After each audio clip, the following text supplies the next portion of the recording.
Europe 1, au cœur de l'histoire. Franck Ferrand.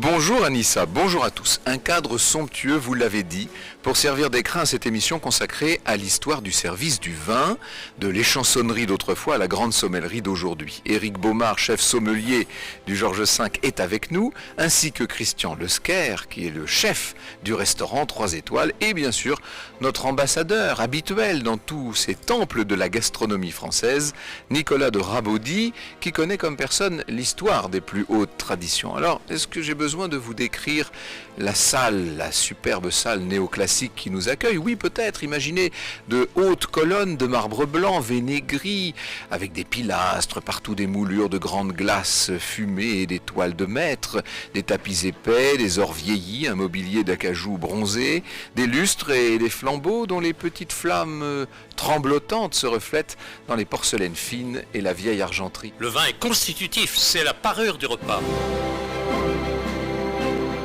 J'ai une cuisine pour le vin.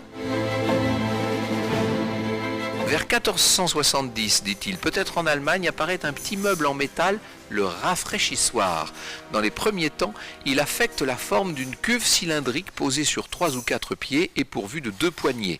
On les posait au sol pour y mettre le vin à rafraîchir, probablement dans des gourdes et des cimarres dont les systèmes de fermeture permettaient d'éviter que l'eau se mêlât au vin. C'est extrêmement rare, et même aujourd'hui, d'avoir une cave d'un établissement comme celui-ci, vide, et de la reconstituer, en fin de compte. Et c'est ce qui s'est passé. Chose promise, chose due, Éric Baumard nous sert de guide dans ce qui est son antre, en quelque sorte, cette cave du Georges V. Cet endroit existait à l'ouverture de cet hôtel, on l'appelle communément la cave Rock.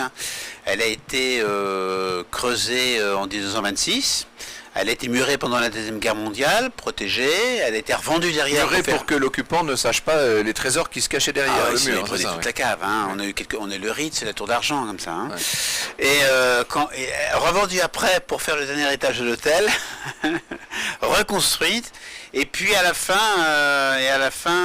revendue quand le nouveau propriétaire l'a racheté en 1994. Voilà. Donc bien sûr c'est une fierté, bien sûr. Éric Baumard est sans doute l'homme de la situation. Il aime absolument ce qu'il fait, il connaît tous les propriétaires, il va lui-même chercher ses vins, il a constitué littéralement à partir de rien la cave de cette très grande maison.